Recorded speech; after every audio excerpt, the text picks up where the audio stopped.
Awesome responsibility.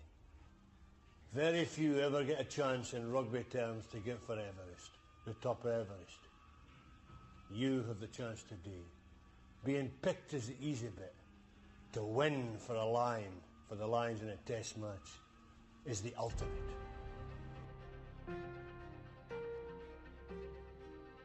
Lions Tour for me is special. I will never forget my first test for the Lions. It's a long time ago and I still remember it. You've got here. You've all worked hard. You've got here. Now it's about finishing the job. There are times today when you're going to have to reach into the very depths of your soul. The biggest thing about what you earn in this jersey is a respect and a reputation. And to any person, that's the biggest thing you can ever have. For what you do and what you stand for.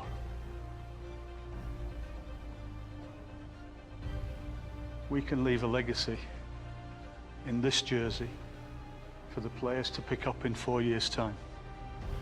And for 4 years, we can leave something that makes sure when people think about the Lions, they think good. They'll think about you, they'll think about this performance, and they can live with it for 4 years. And some of you might be there to pick up the next jersey in 4 years' time. Some of us won't be. Please, please, give them something to play for, something to understand. Good luck. But play for everything that we want that jersey to be and everything you've made it so far. All the best, boys. Just from my point of view, I think it's important we start to realise what it means for us to be in this room. You know, we all work incredibly hard as rugby players. We all play so many games for our clubs and our province. We've all done that. And if we're really lucky, we get to put on our national jersey, which many of us, all of us in this room have done. But if we're truly special, right, and this is special, we get to be in this room now. Okay, now when I got my letter through the post a couple of months ago, as I said to you on Saturday night, I came with a questionnaire, and the first question on that questionnaire was, what does it mean to be picked for the British and Irish Lions? What does it mean to you? Now for me, I put down, it's the greatest honour I could ever receive as a rugby player. It is the pinnacle of my career. Now for me, this game of rugby is more than just a game, it's our life. You live it, you breathe it, you make huge sacrifices to be in this room. Your family make huge sacrifices, your parents, your coaches. It's not just about you, it's about all the people that make you the person you are. That's what goes into that shirt. There's people watching all over the world that have helped you and put you in this room. And whatever it takes, you've got to find a little bit extra for them, whether they're alive or whether they're dead. All right? They're there watching, and you've got to make it happen. Last weekend, good effort, and they kept pounding away, and it was a gallant effort, boys. That's what I would say to you if I was your club coach or if I was your international coach, but I'm not. We're your Lions coaches. And a gallant effort, good defence, or good spirit ain't good enough at this level. On D, we cannot afford our emotional energy to dip whatsoever. You know why? Because there is no tomorrow. There is no tomorrow. We are taking them boys to the Hurt Arena this weekend because our mentality is going to be a different mentality than what the British Lions teams have had over the last 16 years, right? A different mentality. Because over the last 16 years, it's been about failure. You shock yourself by taking yourself to another level. Because that's what being a Lion's about. It ain't about anything other than that. It ain't about taking part. It ain't about being here. It's about winning. They won't have that. How pumped are you right now? They won't have that. Let's go. This is happening. It's Lions time. You wait 4 years. You debate for weeks. The phrase bolter becomes a thing when it's never spoken about at any other time ever. And for the record, I only used the word bolter for the first time yesterday. There's injuries, there's form, there's debate. and comes down to this. What we got? Okay, here's how this is going to work. Firstly, thank you very much for watching. I really appreciate it. Welcome to the Lions Den, like the old school retro jersey. We can talk about stash and all sorts of things. It is working, right? Everything's working. I don't do this often. I should, just let me know the sound's working. I can see the pictures working. That'd be great. Drop your comments in. Already been busy, and I love that. So let me just run through how I see this working. And that is, I have the program. It's going to be broadcast on Sky Sports. I'm sure you may well be screening multiple things at the same time, and I appreciate you having me as part of your afternoon. I know there's people listening from all over the world and watching. I'm going to be following the actual program when it gets underway at 2:00 and reacting in live time with you to what happens, the selection, what I understand to be the case. And yeah, I may have some contacts in the broadcast world. The captain is going to be revealed by about 2:15. And I don't think there's a lot of debate in that one now. I guess the one big question is the fact that it looks like it's going to be Maro Itoje, and there is no debate in that. If you believe all of the rumours, all of the leaks and everything, apparently Maro Itoje was at a captain's dinner last night and will be unveiled as the captain at about 2:15. What does that mean, though? Does that mean he was always going to be the captain? Or is that as a response to the fact that Caelan Doris is injured and out of the tour? That's one of the big question marks that I think people will be talking about afterwards. And that's one of the things I'd love to get stuck into in the comments is what are the big talking points going to be when everyone's having their say on this, when the journalists are writing their copy in a few hours' time or tomorrow morning. And that's, by the way, one of the things I love about doing this is we get to have the chat. Journalists hate it because they have to wait till tomorrow before everyone reads their stuff. We get to say it in real time at the moment. Yes, I got the red lighting, attention to detail. Thank you, Yellow Boat, for watching. I'm glad you appreciated that. Yeah, well, I'm going all in on the Lions. So 2:15. By then, we'll know the captain. Maro Itoje, we're expecting. At about 2:30, the forwards are going to be selected. And then about 2:40, the backs will be selected. And then I gather some players are going to be contacted on a live link up. And I'm thinking I'm assuming those players probably know they're going to be recorded. The cameras will be there waiting for them. So they're probably going to be not the bolters, not the unexpected ones, but the people that are pretty confident that they're going to be there. But how many times is Henry Pollock getting mentioned all over already? Every other comment is Pollock at the minute. Lisan Al-Gaib. Lisan Al-Gaib. He was prophesized and he has arrived. For England, we got Pollock. What else? There's like the best young players in the world right now. Sasha Feinberg and Gomazulu. Henry Pollock. Who else to go on that list? About it, isn't it? Tommaso Menicello's been around too long to be regarded as that. So, yeah, lots of things to talk about. I'll get in. I've got some like prepared things I want to talk about, but I'd also quite like it to be led by you. Pollock for Pope. Yeah, we'll see. So, elsewhere, there is, I don't know if you're also watching, the British and Irish Lions squad announcement is on their YouTube channel, which, you know, by all means, go and check that out. Subscribe. I'm sure they'll have some good stuff there. But it's going to be a little bit formal, isn't it? I believe I'm right in saying, and I don't want to, not too many spoilers, Hugo Monnier is the host, one of the hosts at least.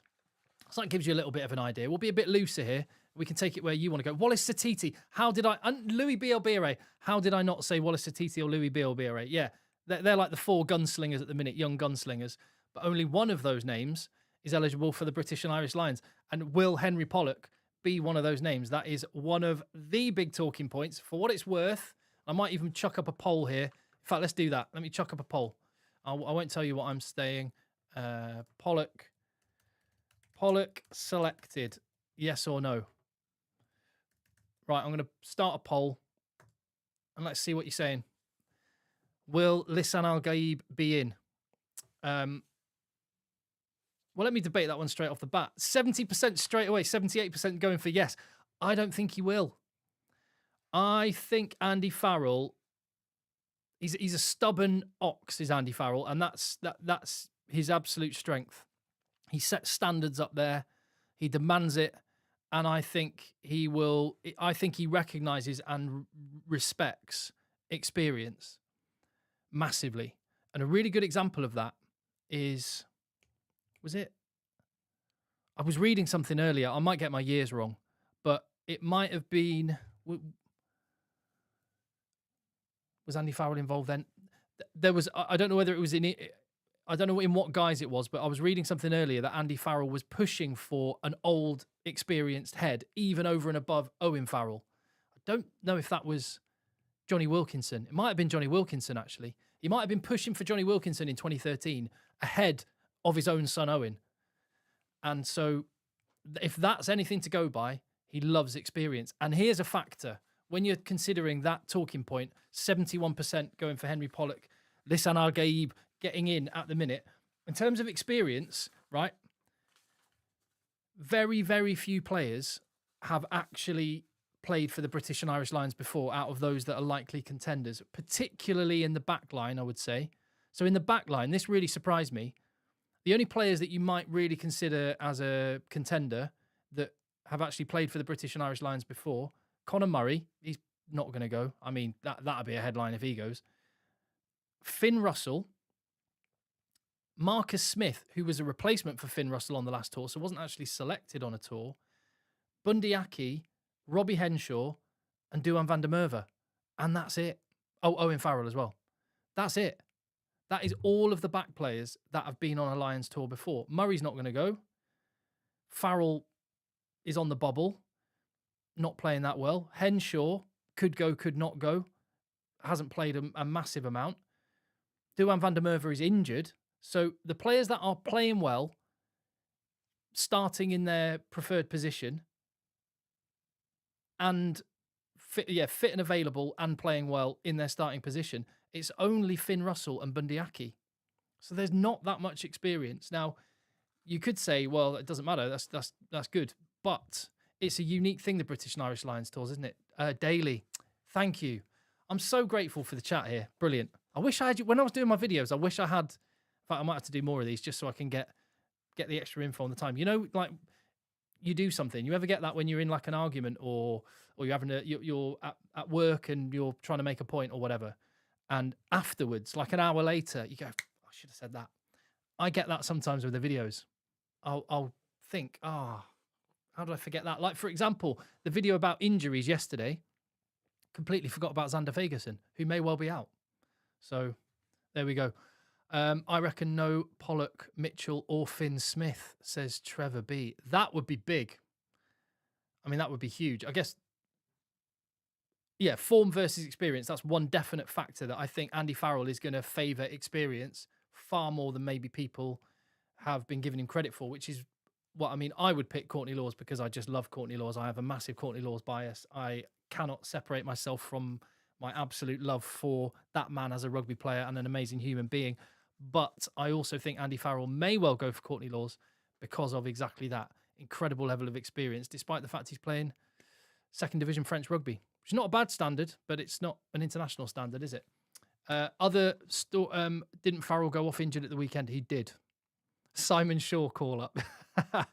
There we go. There's the headlines written for sure. Pollock for sure. And Pollock is getting 72% of the poll. I might close that one now.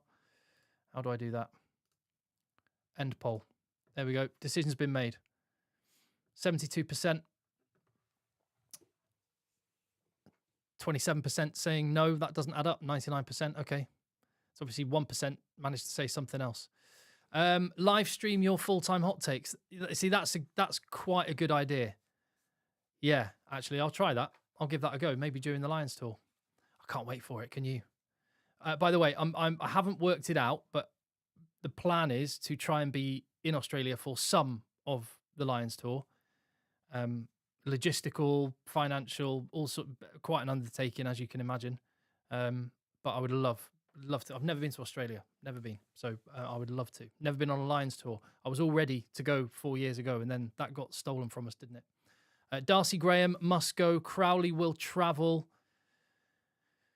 Courtney Lawes, Jack Willis, and Owen Farrell going. Tuilangi is a bolter. Ben Hayward, I'm so glad you mentioned that one. Yes. He's been playing. I was in Bayonne or San Sebastian, and I watched Bayonne play, and he was absolutely awesome.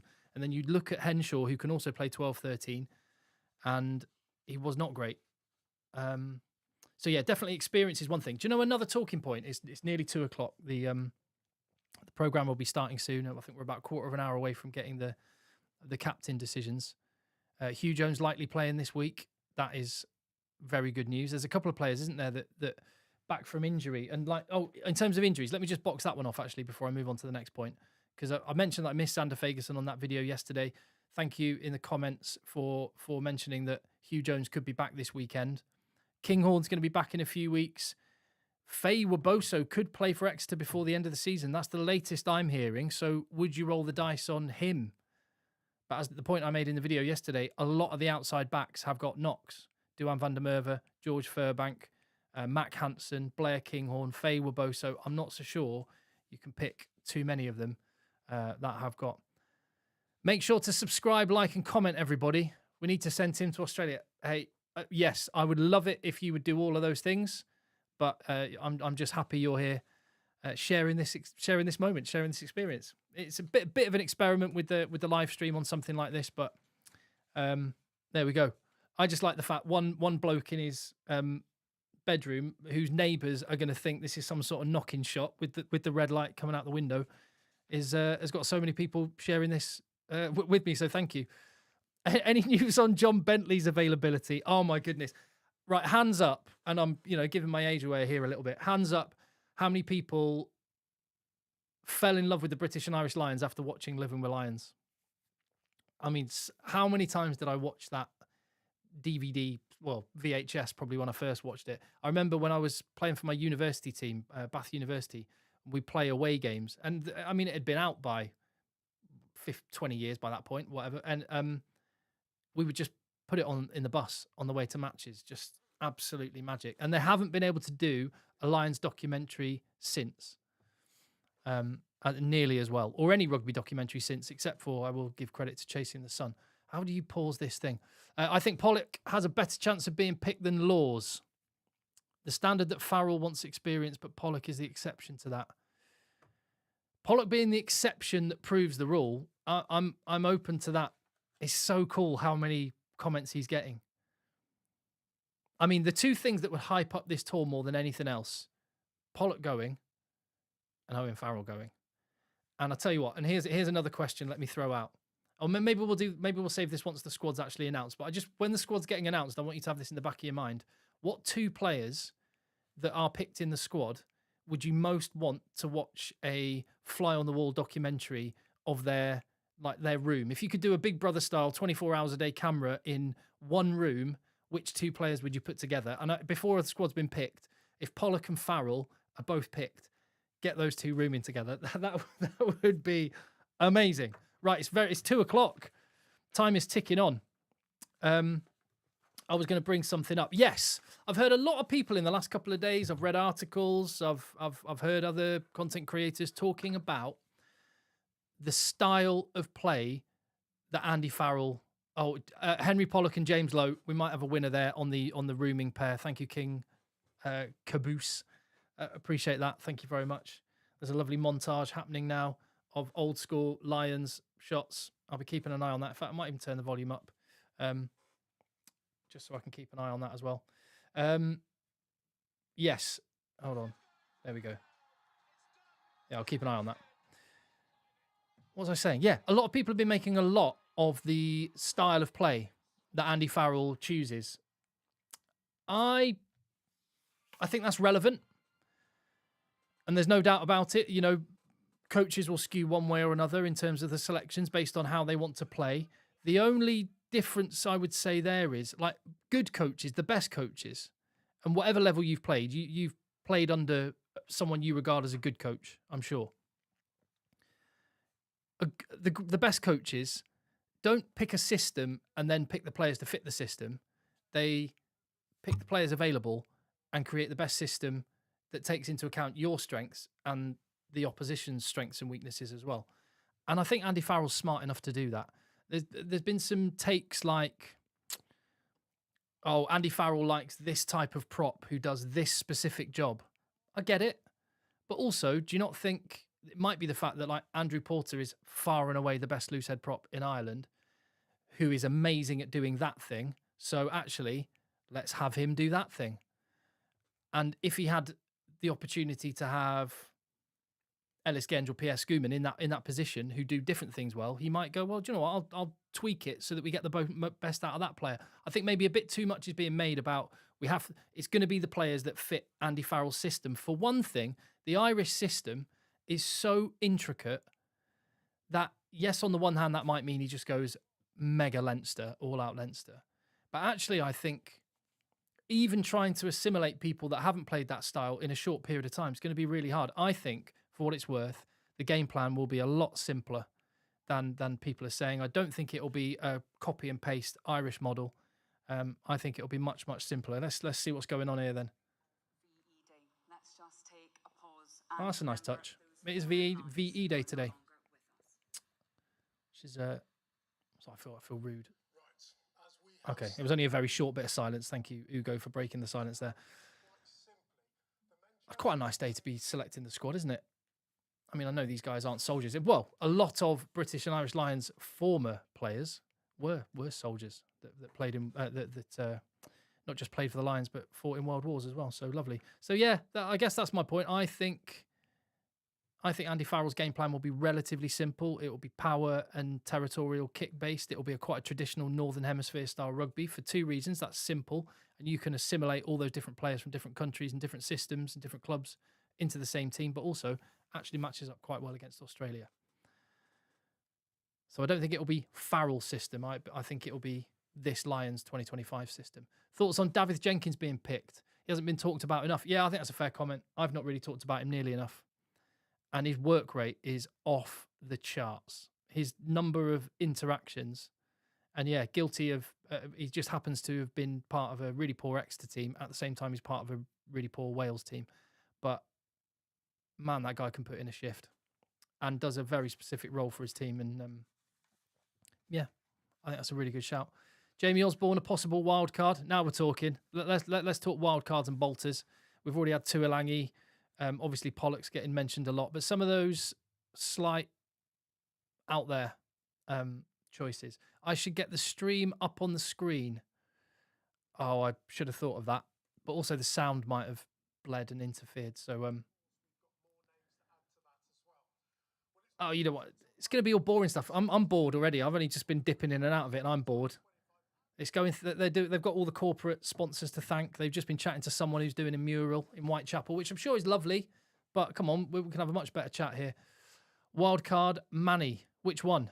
Manny Iogan? Manuel Fei-Waboso? Tom Jordan? Tom Willis? Well, Dave Cherry. Well, I guess the Tom Willis one would be based on Caelan Doris's availability. Yeah, let me look over the potential squad. I've got all the potential names written down on a Dave Ribbons. Dave Ribbons has been mentioned in the comments already. Thank you very much for that. Marcus as a utility back, Finn, and Ford as 10s. So going for 4 10s. Well, I did make a point on the channel the other day. On one video, it's been rattling in my head. If you only take 3 10s, and you only take 3 10s and you only take like 3 of each prop and 3 hookers, every single one of them has to be involved in every single match day, because if one player gets injured, they're into the starting lineup. Andy Farrell's on. Exactly that. I mean, this is the first Andy Farrell is a man who looks awesome in just a plain suit. He looks sharp. Is that a trophy? And Ian Evans, the chairman of the Lions this year. Let's go on then. Let's hear what Ian Evans has got to say. How are you feeling about that? Well, I feel nervous, but not half as nervous as the players. I mean, that anxiety, tension, and will be palpable at this time. The heart rates will be going. You know, when I first heard via Telegram the first time back in. Telegram. That's an app now, isn't it? Not that type of Telegram. All right. So it's 6 minutes past. So about 9 minutes until the captain is announced, or maybe less than that. Farrell looks really uncomfortable on the sofa. Yeah, I was just thinking the same thing. It's kind of, it's one of those sofas that's not a high back, so he's trying to lean back and look chilled. But yeah, sit forward, Andy. Come on, give him some posture lessons. Who is going to be captain? We're not far away. It's got to be Maro Itoje. What is there any other potential contender? Assuming it's not Caelan Doris if he's injured, because those two were the obvious candidates. Is there anyone else that could be a captain before they're going to announce it in just a minute? Anyone? They've disabled the official live stream chat. There you go. I'm not going to disable the chat here. Is that? I mean, it could just be because it's so popular that it's getting overwhelmed, or it could be that. Oh well. Anyway, I'll tell you what. Give a thumbs up and leave a comment here instead. Sheehan, yes. Morgan, yes. Jamie George, yes. Craig Casey, not so much. Potential captains that aren't Maro Itoje. Owen Farrell, I would love that. Can you imagine Andy Farrell as head coach, Owen Farrell as captain? That would just be amazing. What's the point of being a dad if you can't just pick your kid as captain as well? Darcy Graham, I mean, that would be, I'd watch that DVD of the aftermath. That would be incredible. Tyg Byrne, that is a shout. Quite often coaches sometimes like to go for someone who hasn't been an international captain before, someone a little bit different. Freddie Stewart, behave. I met John Bentley. See, this is the sort of chat I like. He can down a pint while standing on his head. Okay, well, I'm going to reveal a little fact about myself regarding downing a pint. This is true. Google it if you want. I hold the world record for downing a pint. It's true. Quickest. Well, I'm sure people can drink it quicker, but I'm the fastest of anyone that's actually been officially measured by the Guinness people. That's it's true.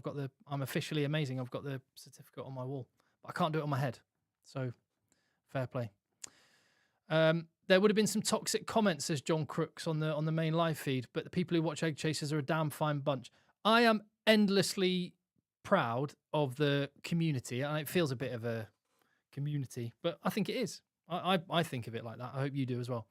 But I'm endlessly proud of just the good-natured chat that there is in videos and stuff. Even when there's contentious decisions in matches, it's something I try as best as I can to cultivate, but it's absolutely mint.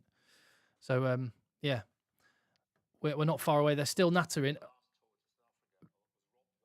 Couple of minutes until the captain is announced. So let's go through. So the squad that I picked: Dingwall as captain. No, I mean, I'd love to see him. He's always as a bolter to get in potentially. I mean, I'll tell you what, I would run through a wall from that man. If you've watched the Northampton Saints little behind the scenes stuff from their winning Leinster, I mean that guy speaks, and yeah, everyone was hanging on his every word. He's a pretty special character and the glue for that team. So that's a really good shout as a bolter. Finn Russell for Pope. Come on. Who do you think is the Lions centre pairing? Well, for a starting test 23, thank you very much for that comment, AT. For the starting test team, I'd go Huey Pilotu. Albeit Sione Tuipulotu has not played in quite a while and won't have played since January. So that is a little asterisk next to that. But I think there is some utility in the Irish and the Scottish pairs being kept as kind of pairs. But I would like to cross-fertilise them at one point. I would love to see... In fact, I'd love to see all the combinations. I'd love to see...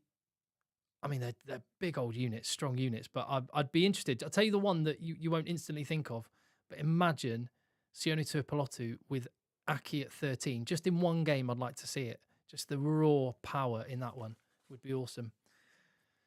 Sam Smith, Courtney Laws for captain. I would love to see it. I don't think it will happen. I would love to see it. A great shot of Gav while Farrell talks about what making a Lions captain needs to be. Was it Gavin Henson there? A shot of Gavin Henson. Sione Tuipulotu back in full training, close to a return. That is great news.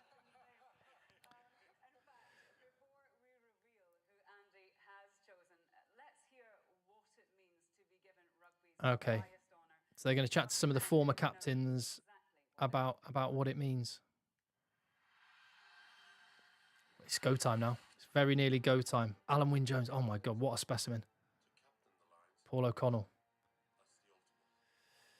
The ultimate Willie John McBride. Oh my goodness. Do you know, if it is Maro Itoje, in fact, I'll save it until I've got a couple of stats about that. I'll just wait until we see who it actually is. But some of the captains in the past. Gavin Hastings, Sam Warburton. They've created a new cap just for the captains. So everyone gets a Lions cap that plays for the Lions. Everyone gets a test cap who plays a test match for the Lions. But the captains from now, all the previous ones are retrospectively getting it. And whoever the captain is, assuming it's Maro Itoje, gets a special captain's cap, which is very, very cool. Anscombe to shock the world. Thank you, Lewis the Madman. Gareth Anscombe, who's just signed for my beloved Bayonne. They're the team that I follow in the top 14. And next season, he will be there, which begs the question, who are Leicester Tigers going to have as their fly half? But that's a question for another day. I'll just, as we're waiting for the captain announcement, I also have here prepared, no expense spared, the highest of technology. You know what? Got my little clipboard ready in case we need it, just to keep tabs on the squad. In fact, I'm going to leave it there. Oh man, I'm getting excited. Hello from Cape Town. Thank you, Ephraim. Finley Calder, a war leader. Yeah, he was captain in the 89 series, wasn't he? Don't remember that one, but I hear amazing things about him. 2025. Who is the captain? Let's find out.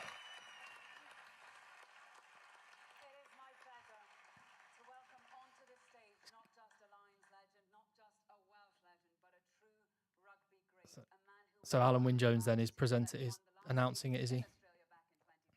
Yeah, Alan Wynne-Jones. Right. So Alan Wynne. Do we read anything into that? He was a lock. And it could be a lock. The only English Lions captains previously have been locks.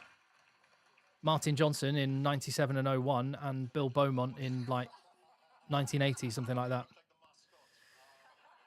They all look sharp.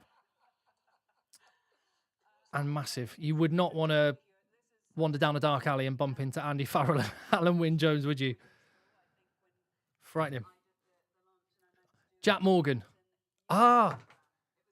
There's the two thoughts. Alan Wynne-Jones, I mean, first and foremost, just a legendary Lions captain. But yeah, you could look at that two ways. Number one,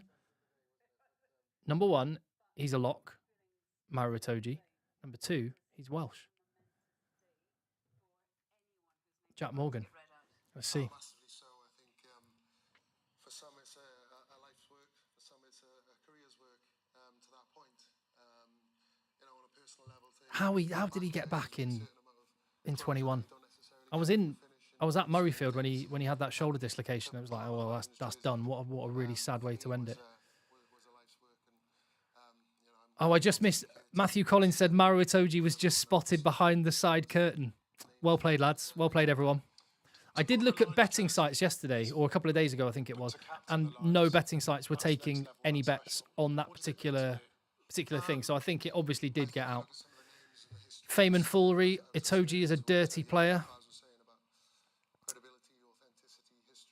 I mean, he pushes that. He knows where the line is. But I think he was actually really, really good with the referees during the Six Nations. And he's very calm. He's also, let's not forget, and I mentioned how few players have been on Lions tours. He's been on Lions tours. In fact, didn't he carry... He had Bill, the Lion, didn't he, when he was first on tour? What year would that have been? Was that far back as 2013? I think it might. No, it can't have been that far back. Anyway.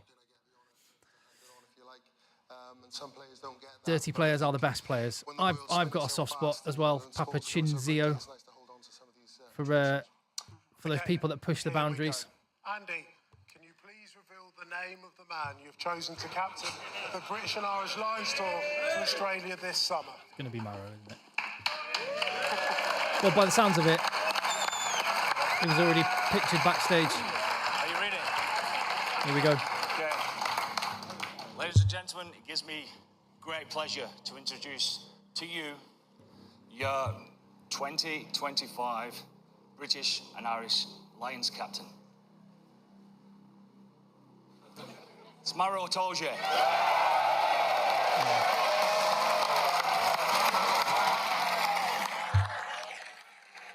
So he's not picked his kid. You know, he could have done. There's Maro carrying Bill.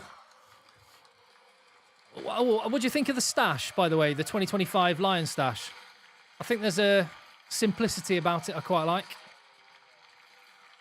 Little button. I mean, I'd like something old school like this. They should go out in cotton jerseys.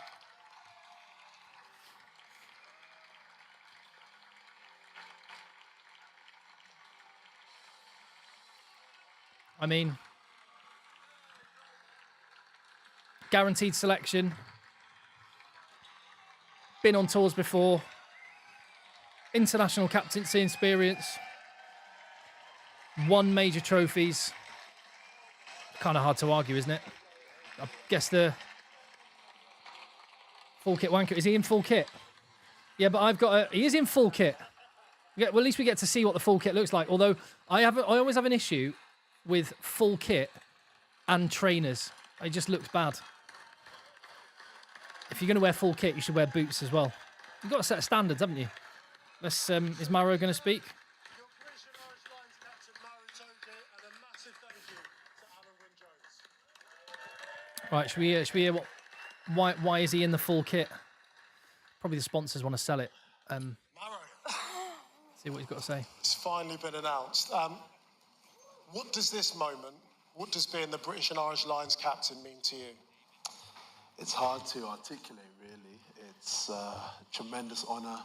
It's a tremendous privilege. You know, you think about the people who've held this position before, and it's remarkable. So it's an honour, and you know, I will do my very best to make sure I can contribute to a successful tour. How and when did you find out? So I found out on Tuesday. I got a call from an Irish number. I thought, Tuesday. So yeah, the leaks could have been legit. Me, so I mean, it was a pretty safe bet. I didn't have his number saved either, so I was like, okay, sure. Well, hold on. So I picked it up. I had a Wigan accent. Like, hey, The, man. I'm like, okay. Quite a few people in the chat pointing out the full kit and earring combo is a look. Together.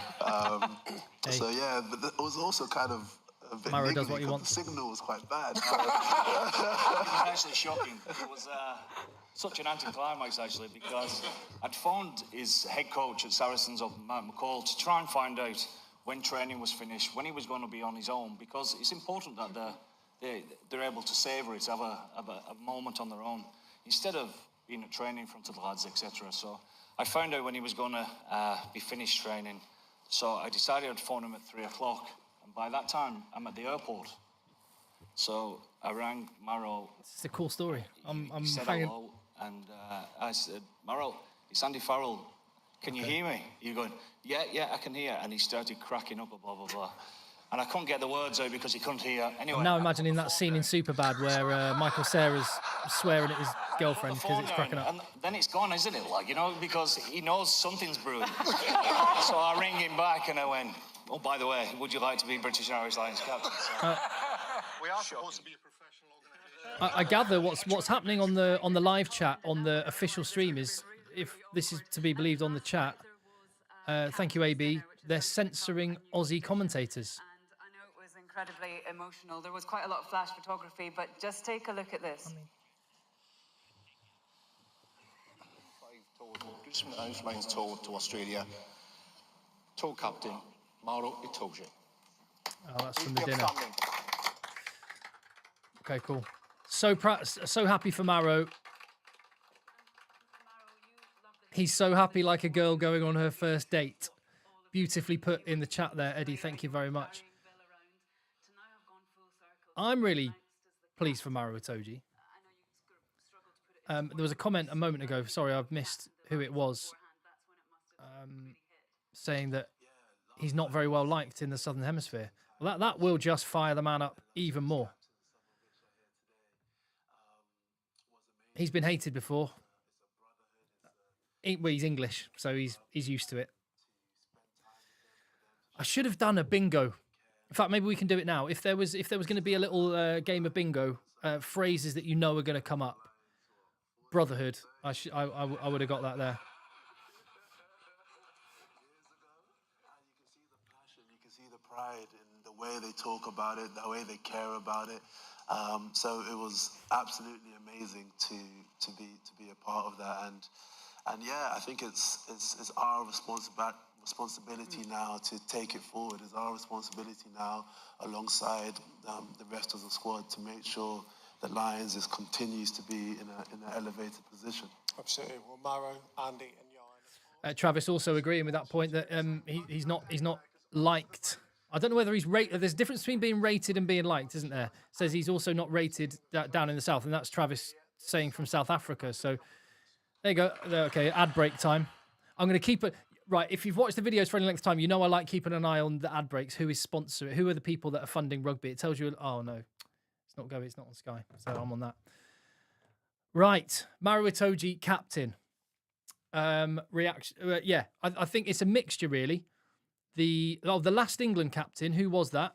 It was Martin Johnson in 2001, and before that in 97. Previous to that, it was Bill Beaumont in 1980. So the last two England captains have also been locks, and that means it has been 24 years since there has been an England captain. The previous 16 years, Wales have reigned supreme with the captain. So, I mean, it's a massive, massive honour. It's so huge. And I think whilst he may not be liked, I think he's rated, and I think people respect him as a rugby player. His talent. He's World 15 levels for me. Interestingly, he wasn't. And I was honest enough to say that on the channel, go back a year or so, he was not at that level. But he has returned in the last year to kind of close to World 15 levels, if not there. And I think he'd certainly be in a match day squad for any team on the planet, I believe, if not starting. It's gone from Owen hate to Itoje hate. Always need to have that one England player that everyone seems to get irate about. Yeah, but do you know what? As an Englishman, I kind of enjoy that. Take it. Do you know what? So I've worked in radio for years. I used to do a morning show, a breakfast show, like music radio show in Manchester on a station called XFM. And someone said to me once, it's better that people have an opinion about you than no opinion. The worst thing is people having no opinion whatsoever about you. So you just have to accept it. That's just the way it goes. The Northern Hemisphere teams have only won a World Cup once. Hey, yeah, there's no doubting the performance of the Southern Hemisphere at Rugby World Cups. I actually think, and actually when you look at it, British and Irish Lions series victories have been few and far between. There hasn't been that many. And the reason for that is, yeah, partly because those Southern Hemisphere nations are very, very good, but I think it comes down to cohesion. And a bit of a nerdy thing to bring up, but if you've ever read anything from Ben Darwin, former Australian international, now a kind of stats guru and strategic thinker, he talks about cohesion massively. And it's the one thing that you don't get. But it's the beauty of the British and Irish Lions. It's why sometimes people think, oh, shouldn't you be 4 times better because you've got 4 countries instead of 1? Well, no, because the one thing you don't get is that constant period of time working together, which is absolutely massive. The fourth ad was Qatar Airways. Thanks for keeping me across that. Was there a Tenor Men advert? That's what I need to know. Was there adult nappies? That's quite often one of the sponsors. He got back in form after cutting the hair. Yeah, what was it? Is that old Samson, is it? Who cut off his hair and then he was rubbish? Maybe it's the opposite for Maro. Maro Itoje's name's been painted on that mural at Whitechapel. Not bothered about a mural. Come on, give us the team. We've got the forwards coming next. And any second now, we are going to get the forwards. Leadership group then. Who will be... Here we go. One little question while waiting for players. Who will be the leadership group? We know Maro's the captain, but it takes a village and all that. He's going to need some experienced players around him. Some of the people that have already been mentioned as potential captains, I think, will be there. I think Tyg Byrne or Dan Sheehan could be a shout. Finn Russell and Rory Darge are international captains, or have been. Sione Tuipulotu as well. I've probably Tuipulotu will be one of them. Jack Morgan, Dan Sheehan, or Tyg Byrne, maybe Jamie George, Marrow and Owen. Sheehan. I wonder if Eddie's watching. Eddie will be watching. Mate, he'll be watching. I'm just wondering if this is a relevant thing. Oh no, I thought I was getting a message. It was a message from someone going, "Hi mate, I just wanted to let you know," and I thought they were going to let me know something was wrong with the stream. But he said, "Just wanted to let you know I've submitted my dissertation. Thank you for your help." It's one of the lads I coach. Big Courts. If Big Courts is on the tour, he'll be part of the leadership group. Ellis Genge is an interesting shout. You want someone with quite often if you're building a team of leaders, you quite often find this in business. You want different type of characters, and Ellis Genge is a total one-off. In fact, after seeing a little snippet of Ellis Genge talking about Henry Pollock, back to that question I asked earlier, who would you want as like two people rooming together that then you could have a fly-on-the-wall documentary about? Ellis Genge with Henry Pollock would be incredible as well. I think Doris will travel, to be honest. Yes, I haven't mentioned Doris, of course. I've just assumed because Itoje's the captain that Doris was out, but Itoje could have been the captain anyway. And in fact, I made that selection a while ago because he's got the experience of having been on Lions tours. So that's one of the big things we're looking for with the forwards about to be announced. Ian Evans is going to go up to the lectern. He's going to name them one at a time. And yeah, Caelan Doris is one of those names. I really would feel for the guy if he's not involved. That would be absolutely massive. In terms of the forwards as well, because that is what is coming next. What are the other ones? Kelleher, Cowan Dickey, Lake and George battling for 2 spots at hooker. Is Fagerson going to be taken? Is he fit enough? Or Tyg Furlong? Will that present an opportunity for Finlay Beelum? Or is there a potential bolter there in Kyle Sinclair or Asher Opoku Fajor who can scrummage on both sides? Second row, you've got a load of injured or just returning players. Cummings coming back. James Ryan. Is he going to be used? Dave Ribbons has been playing really well for Toulon. George Martin's injured. David Jenkins, as has been mentioned in the chat. Back row, I mean, bun fight. It's on. I'd love to see Taulupe Faletau get another tour. I don't think he will, but I would love that for him. I hope it's. You don't want it to be at anyone's expense, but he could be one of the people that benefits if Caelan Doris is out. Let's hope he's not. There's been quite a lot of people in their picks who've not been going for Ben Earl. And I just can't understand that. I'd have Ben Earl every time. So he's just awesome. Is it going to be in alphabetical order? Yes. I imagine it will be surname alphabetical order rather than position by position. So what I'm going to do is I'm going to scribble them down as quick as I can. Or maybe we'll have a bit of time. They'll go to an ad break afterwards. Or I might even try and find a way to get a picture up on screen. It's quite hard to do lots of things at once. Again, Egg Chasers here. It's just a one-man band. It is only me. And I might try and change that, actually, in 2025. So, hey, if you're in the chat and you're keen and got expertise, then might have to get in touch. Because, yeah, it's quite hard doing everything all at once. Come on, guys. Andy Farrell's just said, you just want to get to the rugby. Does he know we just want to get to the announcement? Let's go. I'd love to see Earl and Van der Fleer. Sam Underhill is an immense player. Thank you, Michael, for that comment. I'd completely not mentioned Sam Underhill. And I feel so sorry for him because in November, that guy was an absolute animal, was a warrior. But not being in the Six Nations has thrown him off the radar. But as I said, I think Andy Farrell is someone that's going to lean on a body of work rather than recent or just one good performance, rightly or wrongly, because form has to come into it. Come on then, let's go.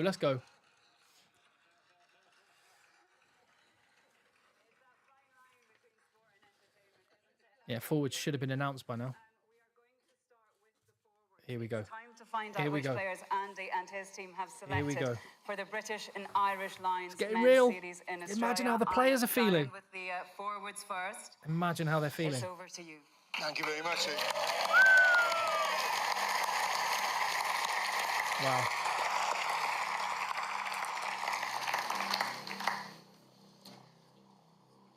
Really is my great pleasure and thrill as chair and tour manager of the British and Irish Lions to announce the forwards for the 2025 tour to Australia. Forwards. Itoje Byrne. Munster Rugby and Ireland. Ollie Chesham. Who's working out what letter comes Tigers next? and England. Jack Conan. That was one that might have been on the bubble. I hope that doesn't mean Doris is out. Just Leinster Rugby and Ireland. think he would have gone anyway. Luke Cowan-Dickey. Interesting. What does that mean for Derry Lake, Ronan Kelleher, Jamie George? Sale Sharks and England. Scott Cummings. Oh, I'm really pleased for Scott Cummings. I told you Andy Farrell doesn't go on recency. He'll look at a body of work. Glasgow Warriors in Scotland. That's a big call. Tom Curry. Oh, Ben Curry's not in. But fair play, Tom Curry.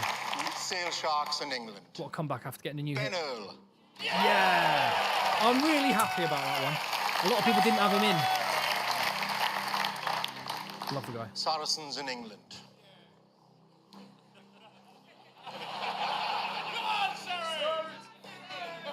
Xander Ferguson. Glasgow Warriors and Scotland. Is he going to go for 4 tight head props then, because he was injured? Tig Furlong. Well, there's another one. Leinster Rugby and Ireland. Interesting. Ellis Genge. His first Lions tour. Bristol Bears and England. Pleased for him on that. Mauro Itoje. Desperately trying to work out the letters. Oh, Falatau's not going. Captain. Or Darge. Saracens in England. Ronan Kelleher. Interesting. So Jamie George Leinster maybe, Rugby or is he and taking 4 Ireland. hookers? Joe McCarthy. Leinster Rugby and Ireland. Jack Morgan. Good lad. What an absolute hero Ospreys of a man. and Wales. Henry Pollock. Oh my goodness, you what? Wow. Headlines written. Headlines written. Lisan Al-Gaib. Lisan The Al-Gaib. Fountain Saints and England. Wow. Andrew Porter. Leinster Rugby and Wow. Ireland. James Ryan. Leinster Rugby and Ireland. Oh my goodness. Pollock's going. Pierre Schoeman. Edinburgh Rugby and Scotland. So who? Willis, Van der Fleer, but still Dan Sheehan. Leinster Rugby no and Courtney Ireland. Laws. No David Jenkins. Will Stewart. Bath Rugby and England. Are we missing a? No, that's 3 tight heads. And Josh van der Fleer. Leinster Rugby No Jack Willis. and Ireland. Wow. Wow. Wow. So there you have it. They're the forwards for the British 21 and Irish forwards. Lions. Selected there Wow. by Ian Evans. Oh my goodness. I think it's fair to say Oh, everyone's really happy. everyone's talking about. No, that's it. Pollock is the headline. Wow. And without further ado, Ian Evans, can you reveal the backs? Oh, we're going straight for the backs. Wow. And it's now my pleasure to announce the backs for the 2025 tour to Australia. Come on. Bundy Aki. Solid. Connacht Rugby and Ireland. Elliot Daly. That's a big shout. Versatility, massive. He was brilliant for England in the Six Nations. He's been on Lions Saracens tours in before. England. Tommy Freeman. The Fountain Saints and England. Jamison Gibson Park. Leinster Rugby and There's no Ireland. Jack Crowley. No I'm just trying to rule people out on alphabet. No Craig Casey, obviously. I hope he looks better before we get on tour. No Hansen. Mark Hansen. Oh no. Connacht Rugby. Oh yeah, H and comes Ireland. after. No Hansen. Yes, Hansen. That's a big call. Hugh Jones, Glasgow Warriors and Scotland.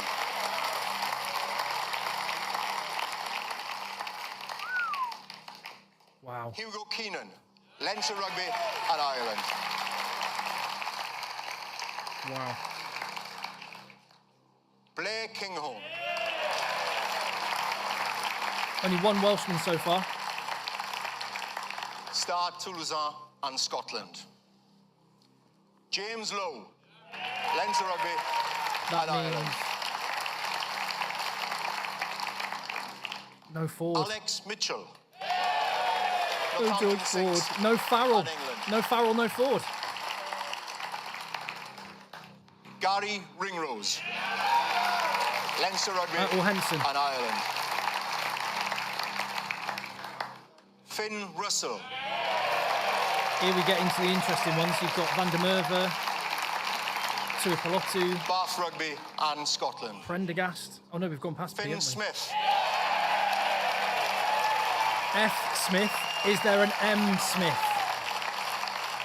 Northampton Saints and England. This is a big one. Marcus Smith, I'm really pleased about that call. He was the best fly half in the world in 2024. and England. Sione Tuipulotu, Glasgow Warriors and Scotland.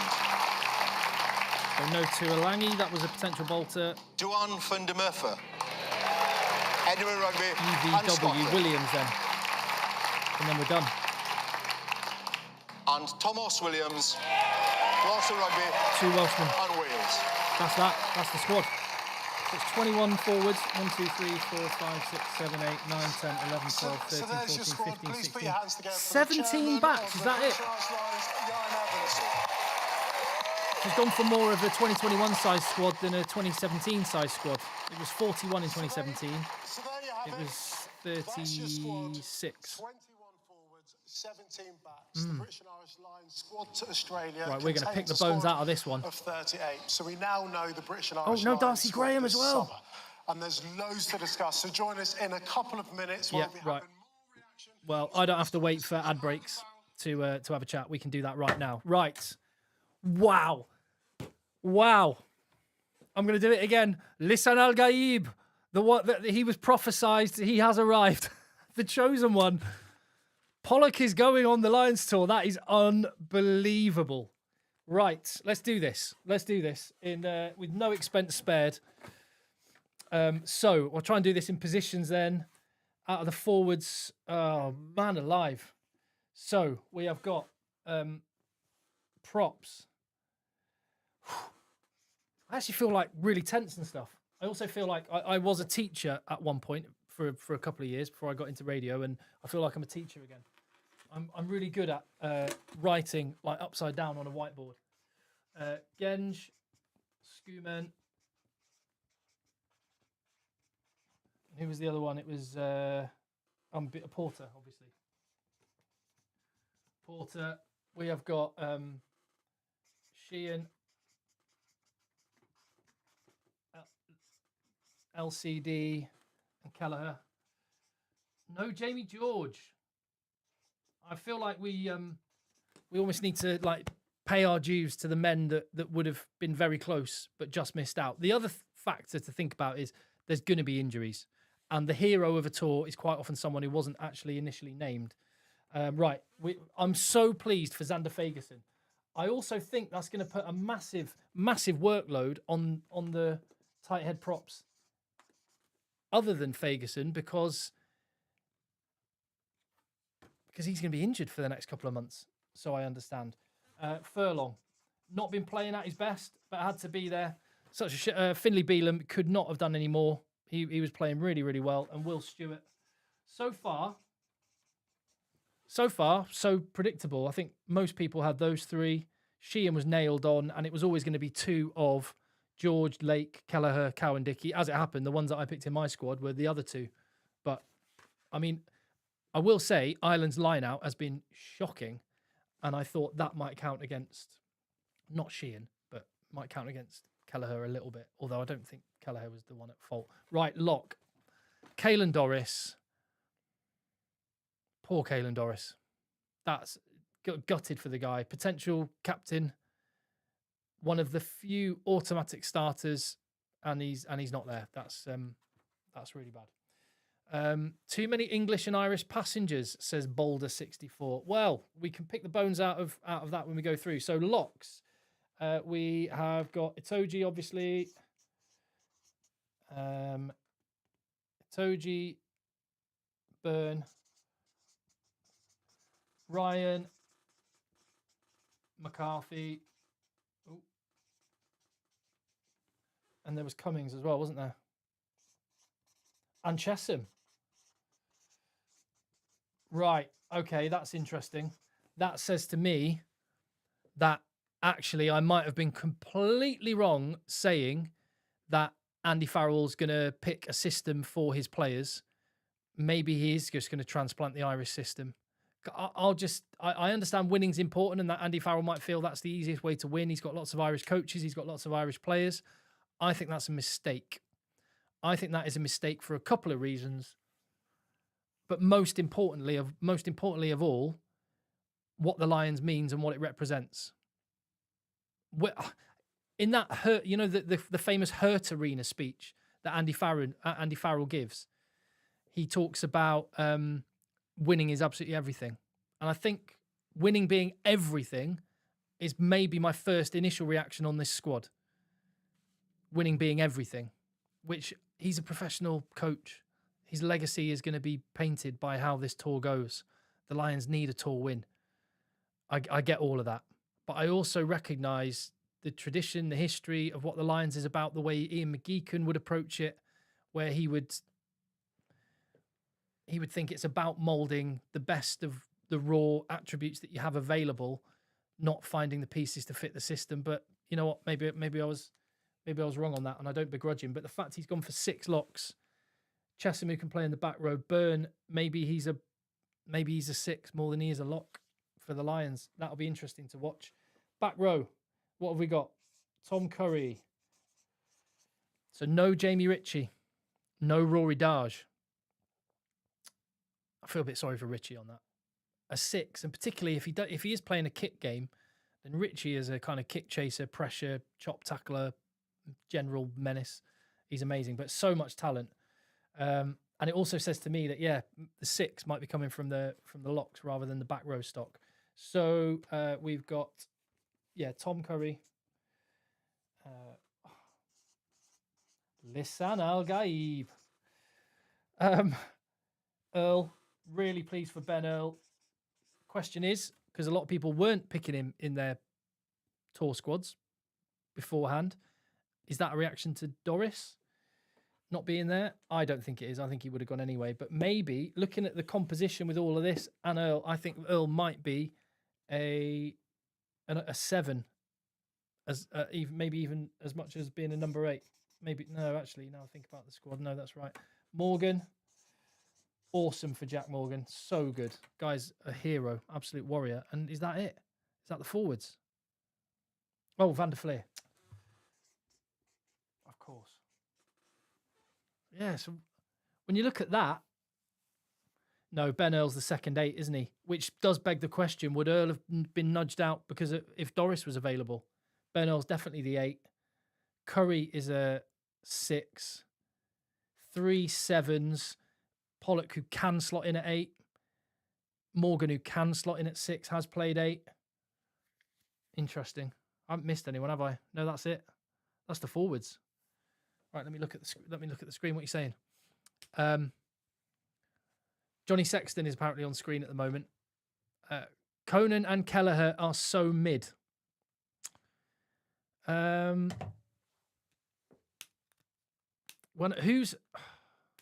What's in fact, how many Irishmen are there? 1, 2, 3, 4, 5, 6, 7, 8, 9. So 9 Ireland. 1. This is like play school. Count along with me. 1, 2, 3, 4, 5, 6, 7, 8. 8 English. Wales with the 1. Scotland. 1, 2, 3. 1, 2, 3. Is that right? Okay, well, that's fairly balanced. It's not too far away from what people were predicting. Scotland are hard done by. Yeah, Ritchie and Darge, but I mean, look at the back rows. Overall, it's 14 Irish, 12 English, 8 Scots and 2 Welsh. So that's exactly the numbers that I had in my squad. Different players though. So that's the forwards. The players that didn't make it, just to recap those, Nicky Smith, Lou said prop maybe was closest. Finlay Beelum,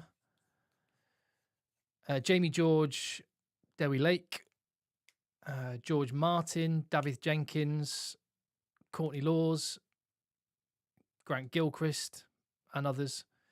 Jamie Ritchie, Ryan Baird, Talupe Falatau, Jack Dempsey, Rory Darge, Tommy Raffel, Sam Underhill, Ben Curry. So that's the forwards, right? Again, no expense or technology spared. Let's run through that back line. So scrum halves, no surprises. JGP, Mitchell, Williams. Tens. Here we go then. Russell and the Smiths. Both of them. Aki and Ringrose. Tuipulotu and Jones. No surprises there.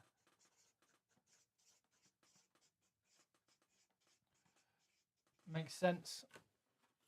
I guess Tom Jordan could have been that sort of swing extra player. Owen Farrell could have been a swing player that could play 12 as well. Henry Pollock might be there as an optional 12. Ben Earl as a 12.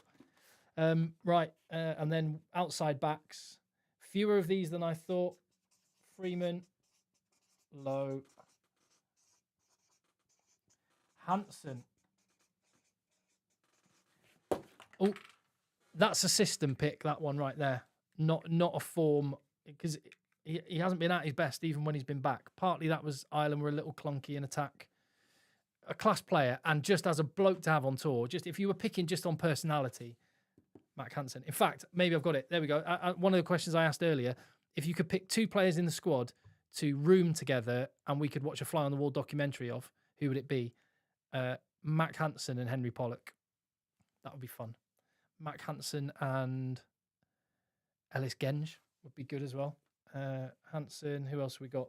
Duhan van der Merwe. Wee Darcy. Poor wee Darcy. And Kyle Stain and George Furbank, Blair Murray, Jamie Osborne, Ollie Slightholme, Emmanuel Faye-Waboso. And that's the 4 wingers, isn't it? It's just that and then Kinghorn and Keenan.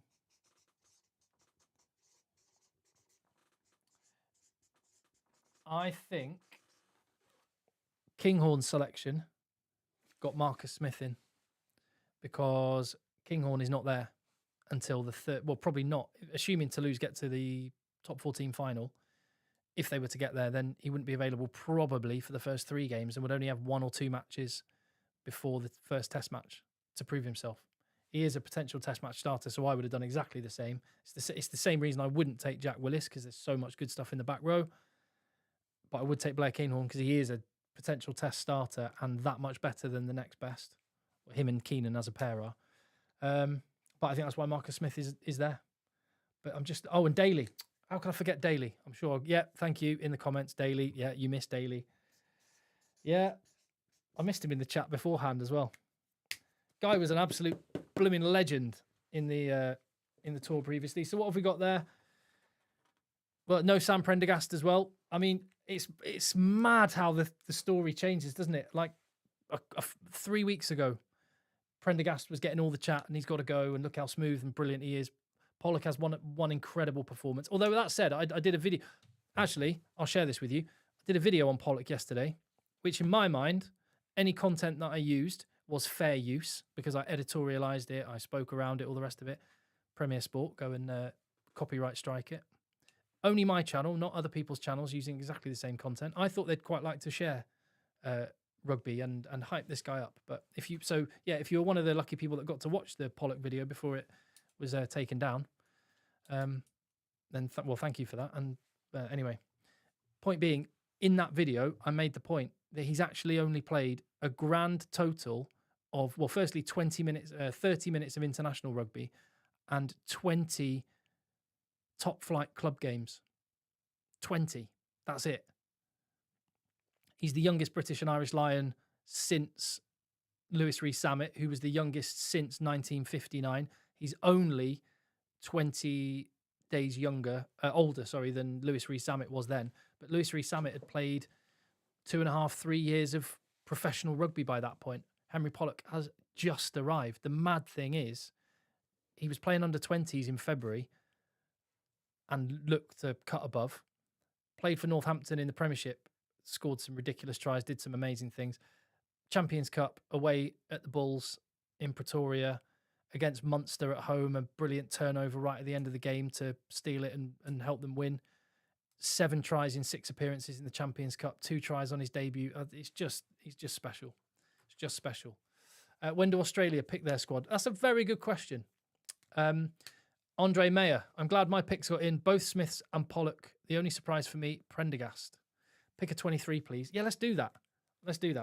I will watch the chat carefully, and I might take your opinion into account.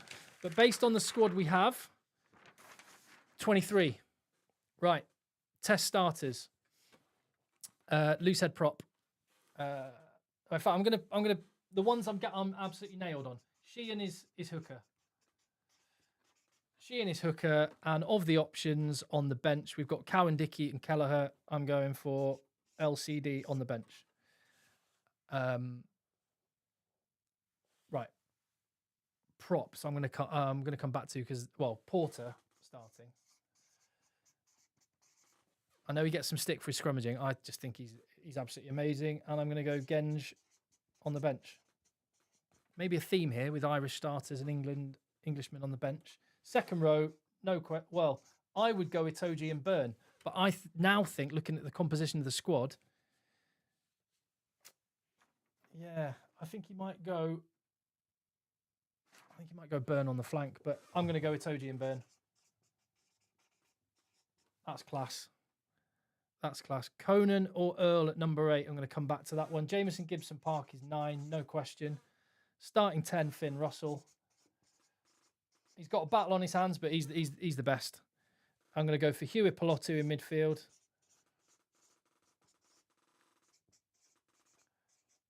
Scotland 10, 12, 13. Byrne at 6 is the comment. Yeah. Ferguson will be starting tight head. Yeah, that was... Thank you, Paul Phillips. Thank you, Joe Woodland. I agree. His injury puts a question mark, but the fact he's been named in the squad means that maybe the prognosis is better than was previously said. I'm going to go Xander Ferguson there. By the way, one of the people I didn't mention because he is injured, but deserves mention because the guy's an amazing back row player, Matt Ferguson. Go back 6 months, I'd have been picking him in the squad. At least the Ferguson family can follow Xander there. That would have been awful if both of them had been out injured. Peter Stringer at scrum half. Yeah. Can't argue with that one. There's no doubt. Peter Stringer. I mean, what is Andy Farrell up to not picking him? To be fair, have you ever seen Peter Stringer up close? The man is shredded. I live in Manchester, and he played for Sale Sharks for a year or maybe 2. I can't remember. And it was through the summer. It was like July. And I went to a Pure gym near me, and Peter Stringer was in there. So obviously, being a rugby nose, I went up and said, "Welcome to Manchester. Great to see you." And then I said, "Aren't you in pre-season at the minute?" And no lie, Peter Stringer said, "Yeah, it wasn't really hard enough today, so I've come to do my own session as well." Guy's a physical freak. Curry and Conan in the back row. Morgan in the 23. Yeah, I'm just going to jump on and... could Morgan start? Curry's on the flank.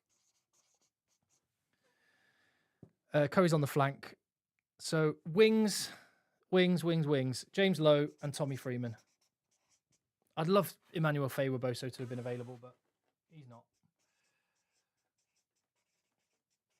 I will put the little caveat that I think Kinghorn could play his place onto that right wing because he's so good, and Keenan's amazing. The thing I love about Keenan, and apologies if I've mentioned this before on the channel, but I watched through COVID. I was working for BT Sport, and so I got to sit in the Aviva Stadium through some of those games. I think it was the Leicester Tigers, one of the Leicester Tigers games. I think it might have been quarter-final or round of 16 in the Champions Cup. And I watched a few games in that era. I watched an Ulster game there as well. Anyway, Hugo Keenan, when there was no crowd, all you could hear, like bearing in mind how many people on a rugby field are talking, all you could hear was Hugo Keenan pulling his wingers into position, take a step back, Robbie on your outside. He was amazing to watch. And then when you see just on the telly, just how few errors he makes and how good Ireland and Leinster's defence most often, not the weekend, but most often is. He was incredible. Josh van der Fleer, 7. Who are the flanking options? So we got Conan. Earl's got to be in my back row. Earl has to be in my back row. So either it's Earl at 8 and van der Fleer at 7, or it's Conan at 8 and Earl at 7 for me. Just for me, but Morgan as well. I'm going to go, let's go loose head prop. I'll go Furlong. No, he's not been playing well. I'm going to go Stewart. I'm going to put Chesham on the bench because he can play second row and 6, but his impact on the bench, his line-out work's incredible. So there's 4 Englishmen on the bench. I've got to go Jack Morgan. Morgan's there. He's in my squad. Absolute warrior. And I'm probably going to go Mitchell. Replacement 10. Finn or Marcus backup. Finn or Marcus. Some people saying Morgan on to start. I could see Morgan ending up starting. His work rate is absolutely incredible. Morgan must start. If it's a 6-2, Curry should come off from the bench and start Pollock. Andy Farrell goes 5-3 a lot with Ireland, doesn't he? Started moving a little bit 6-2, and it weirdly, it kind of didn't seem to fit. I'm going to go Mark. No, do you know what? I'm going to go. No, you can go 6-2 because you've got Blair Kinghorn. You've got Kinghorn. Kinghorn changes everything. Right, I'm going 6-2 and Kinghorn. Kinghorn's on the bench. Freeman can step into centre in an emergency. Kinghorn, wing, fullback, 10. Centre's the only position you may be exposed, so possibly you could end up being 5-3 with Kinghorn and a centre. And the only other, the centre options are Aki and Ringrose. You don't need Wingrose because you've got Kinghorn. I can see Ringrose being on the bench on the off chance, or is that a negative shout? Because Tommy Freeman could step in there. No, but if Tuipulotu goes down, Hugh Jones isn't a natural 12. I think it might be Aki on the bench as well. And that absolute beast coming off the bench. Can you imagine? Or if it's the other way around and Aki starts, you could have Aki at 13 and Jones. Well, no, that's probably not going to happen. Oh, it's really hard. Back row. Right, I need to pick the back row. Kinghorn could still be in France for the first test. Thanks, Mark. No, I'm pretty sure the top 14 final is on the 28th of June. So even if he flew out the next morning, so for 29th, 30th, and I think the Lions have got a game on the 1st or 2nd, a midweek match. So he'd be available for the following weekend, the first weekend in July. But so he would be available. I think I'm going to go Bundy on the bench. Put those other two around. I like having number 22, number 23. Earl, Conan, Van der Fleer. Only 2 from those 3. Or Pollock.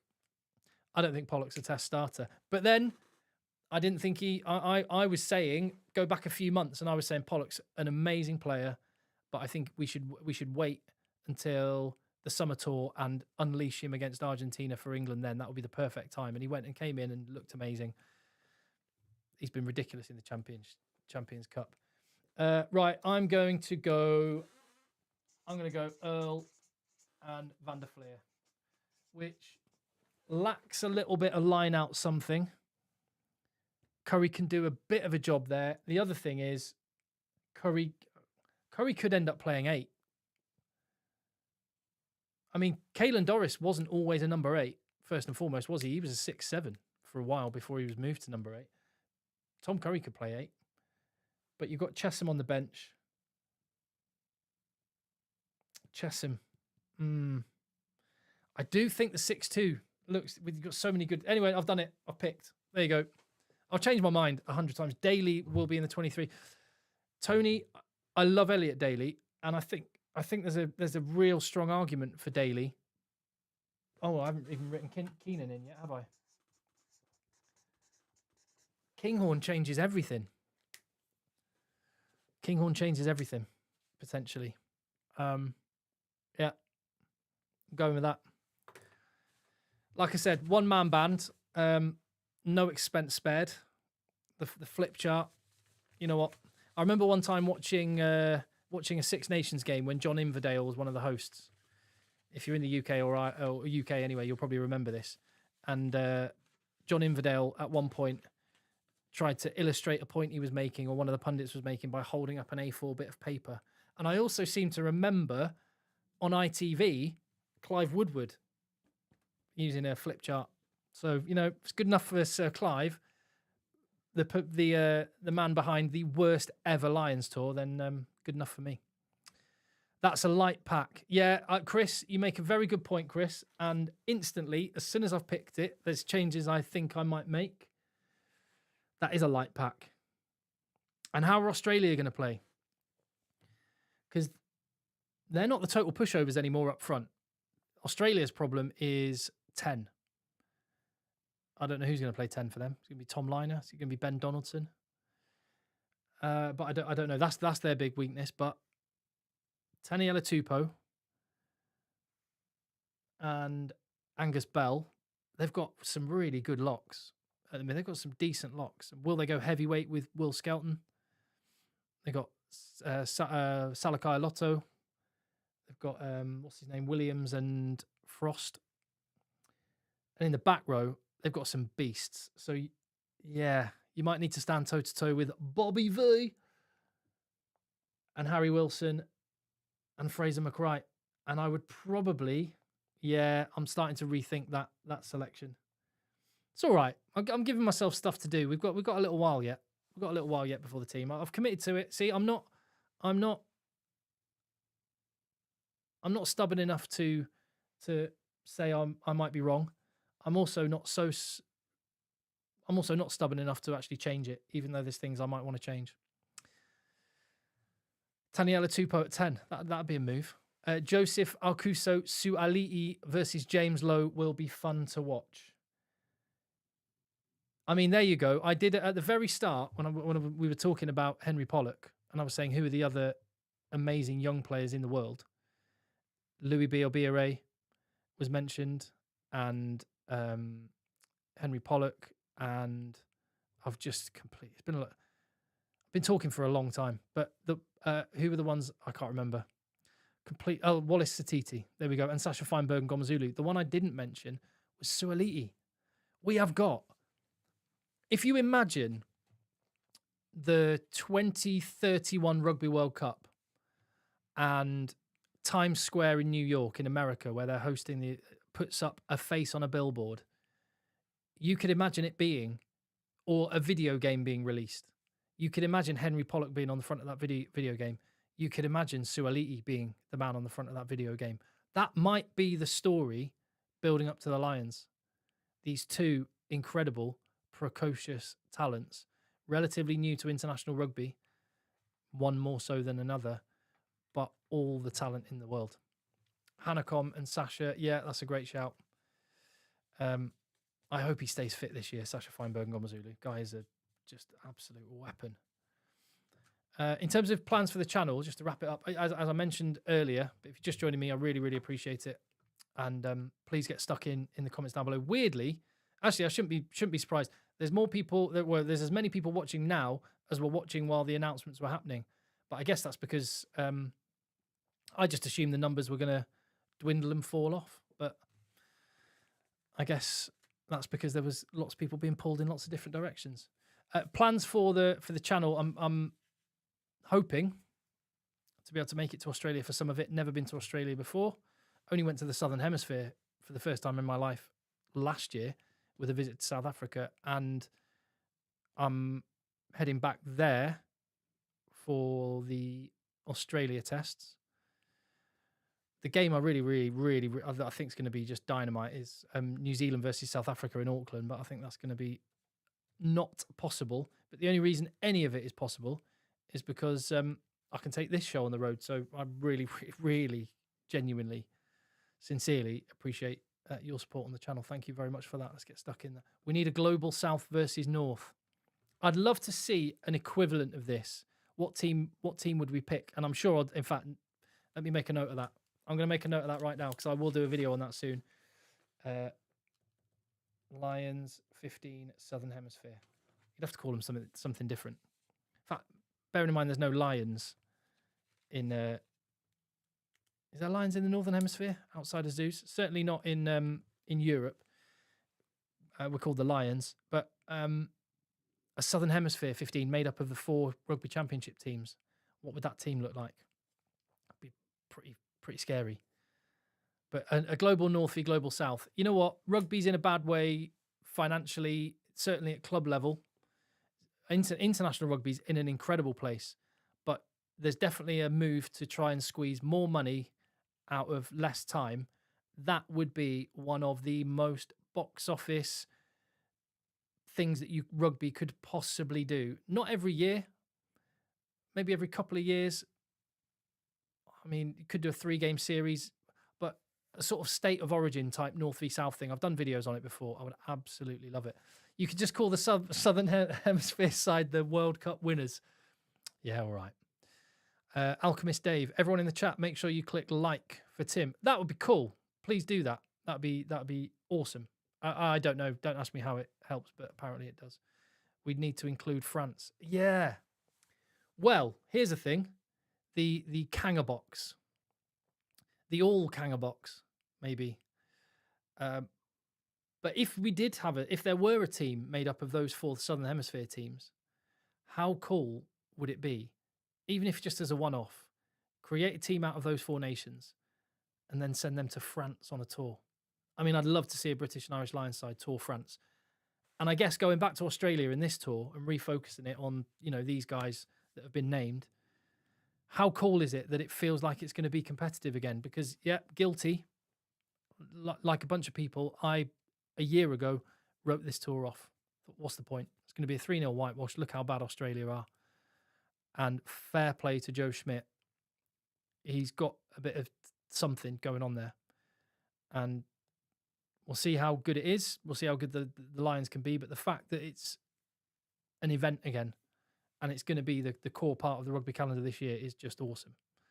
So fair play to Australia for that. The Southern Convicts. No, can't condone that. Although they probably own that and quite they'd own it. Kiwi and Oz did the Anzacs team back in the 70s, I think. Yeah, I seem to remember on I don't know if the video existed where you are or you remember it, but there used to be 101 best tries, some video like that. That I remember it was at my house, and me and my brother would just in the morning eat our breakfast at the weekend, just put 101 best tries on, and just watch them again and again and again. And there was definitely a game in the 80s or something, sometime, I don't know when it was a shirt and it was quartered, and it was the 2 of the quarters were gold and 2 of them were black, and it was an Anzacs team. So that'd be cool.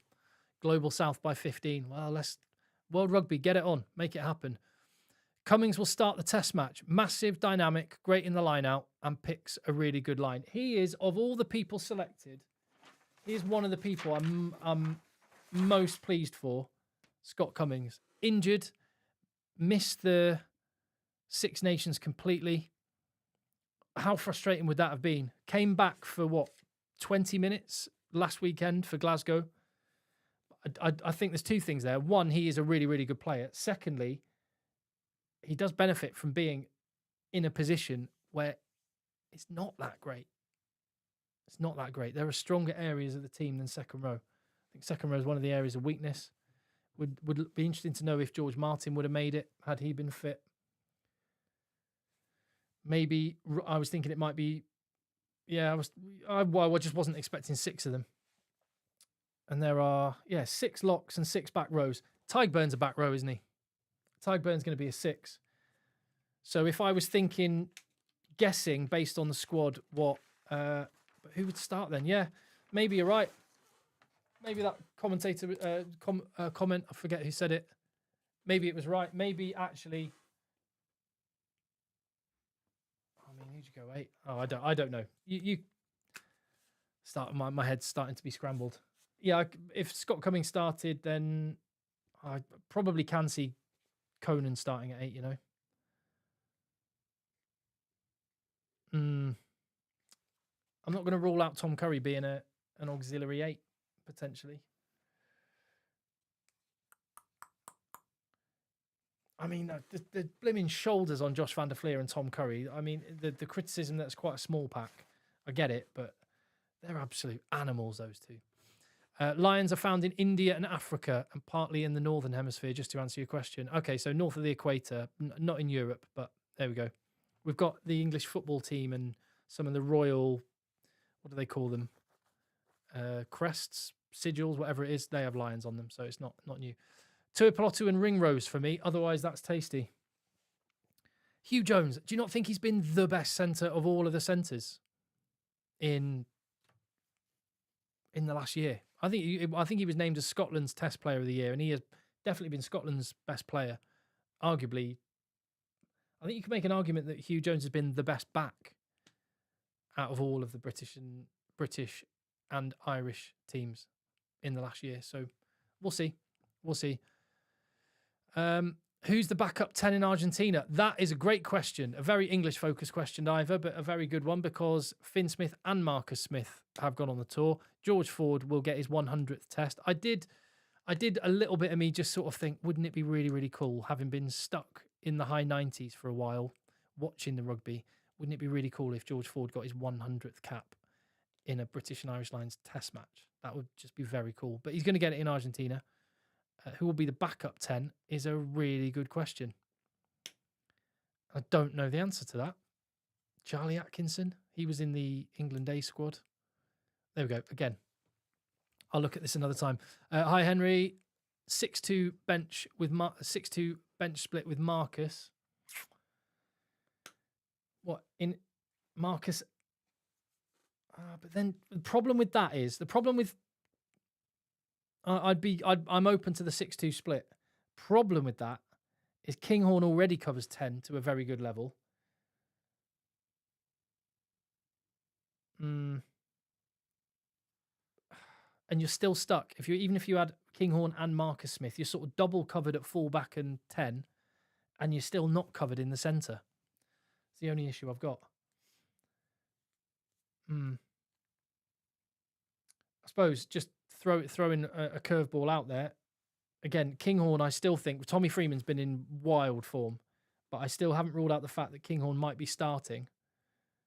And say if Aki started, all you would actually need is like Hugh Jones on your bench, and you've got everything covered pretty much. So you could go 7-1. Could go 7-1 with Hugh Jones if Kinghorn is on the wing.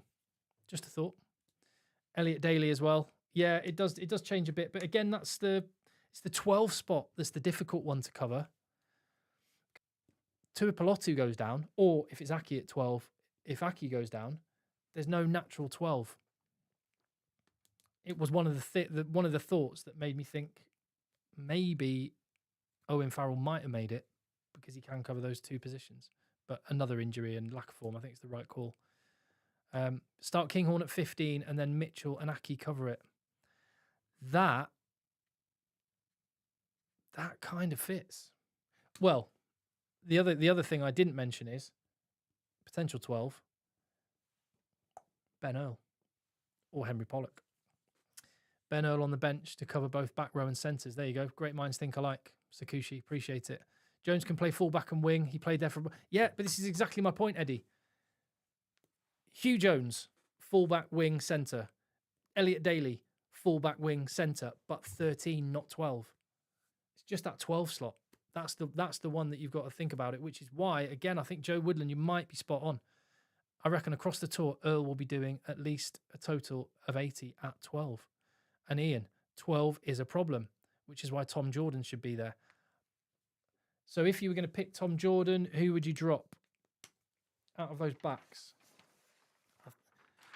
Yeah, do you know what? So, Jordan in for Daly. I mean, I'm really pleased for Elliot Daly. But if Jordan was in for Daly, that kind of solves that a little bit. And he can play fullback as well. So that... If there's a weak link in the team... Now, the weak link isn't with the starting player, but it's with the potential cover for 12. Because as it looks like... And here's the other thing. With me saying Aki has to be on the bench because he can cover 12, unless you are thinking about Ben Earl covering 12, then that means Aki would be involved. Like, who's going to play there in a midweek game? Because would Aki start a midweek game and then be on the bench in a test match?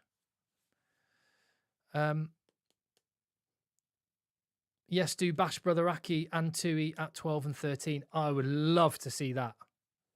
I see you thinking. If Aki was in there and Tuipulotu goes down, you can just nudge Aki in. Point being, I think potentially in a test match, match day 23, you're going to have Bundy Aki and Sione Tuipulotu both in the 23 somewhere. Or else you are in an emergency looking to Ben Earl to cover it. Or someone else. Henry Pollock, Lisan Al-Gaib at 12. Or maybe there's a player that's played a bit of 12 that we don't know about. Pollock at 12. Yeah.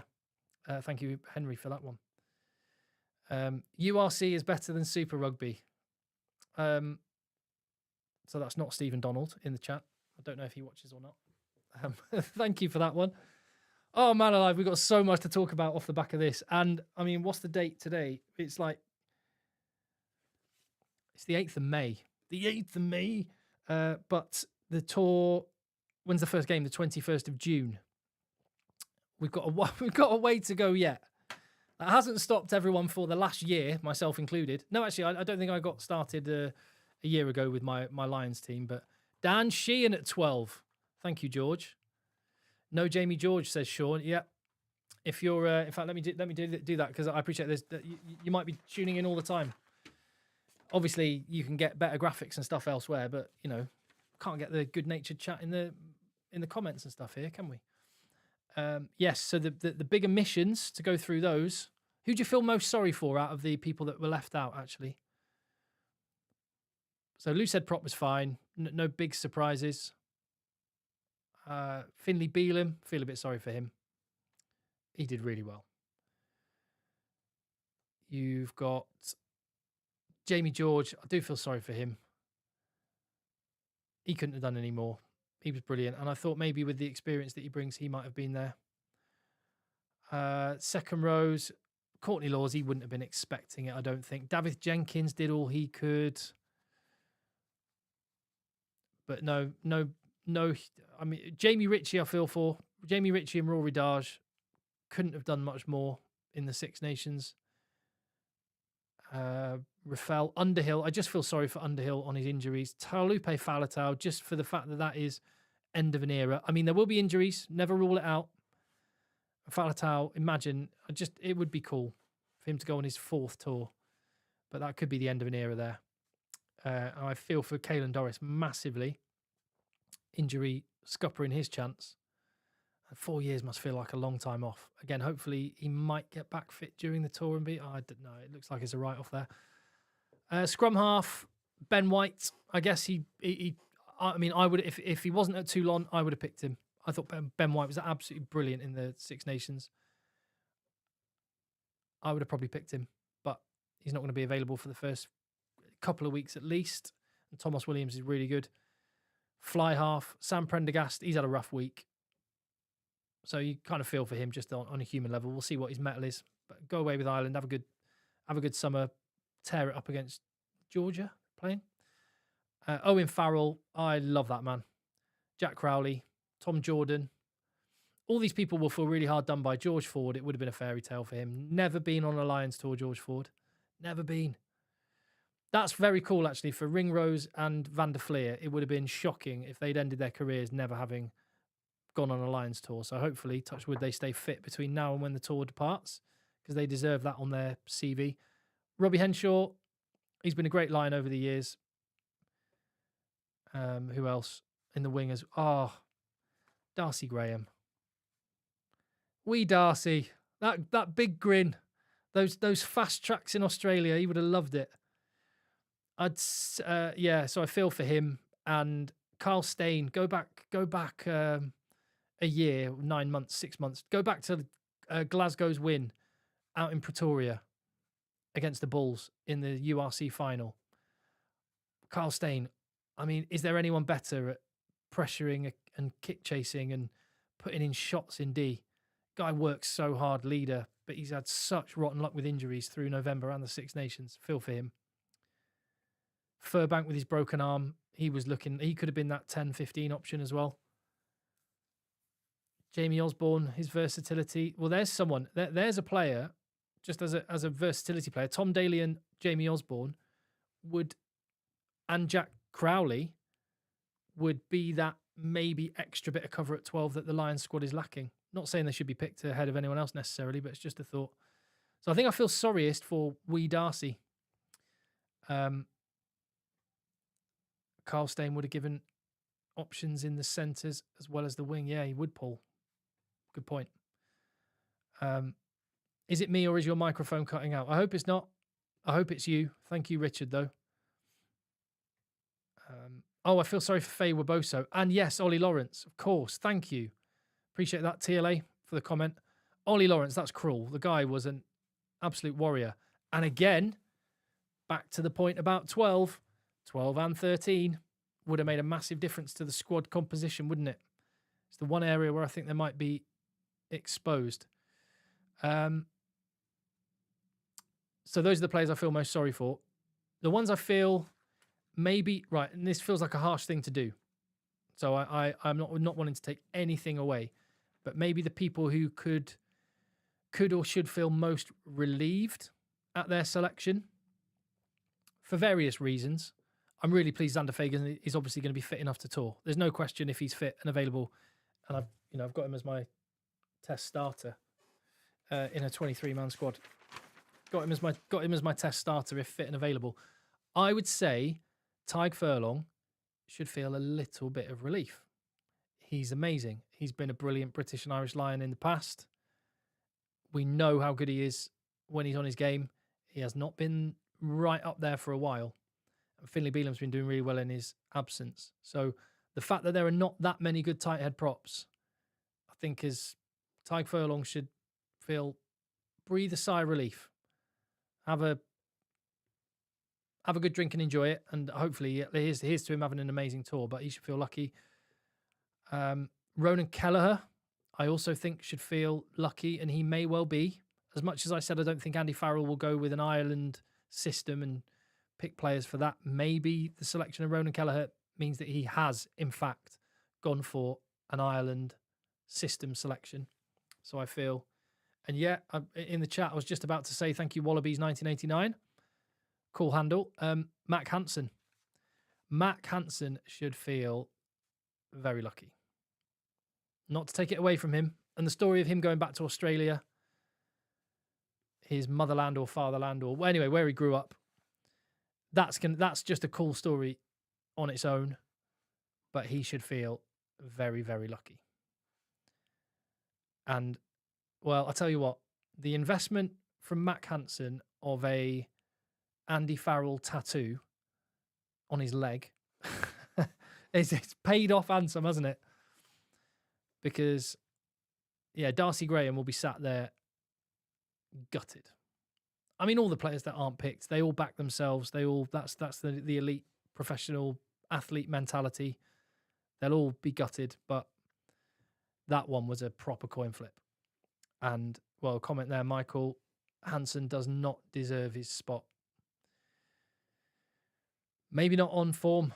That feels like this is what the interesting thing with this one, isn't it? Because I was saying that I think Andy Farrell will lean on the whole body of work and experience more than recent form or a one-off massive performance.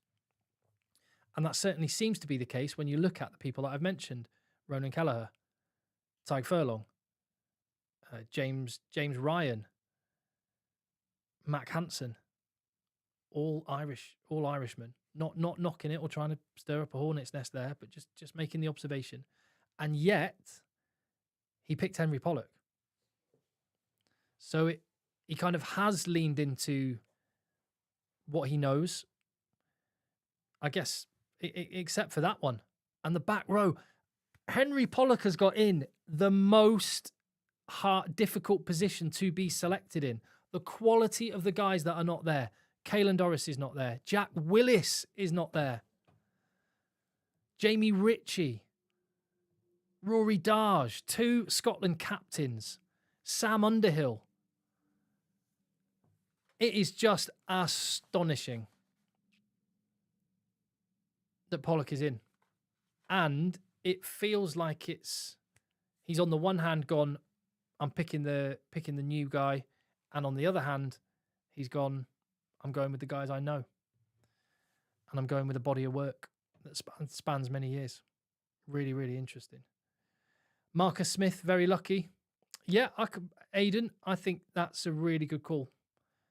I mean, the fact is he wasn't starting for England through the Six Nations. And again, Marcus Smith would be a non-Irish example of a body of work.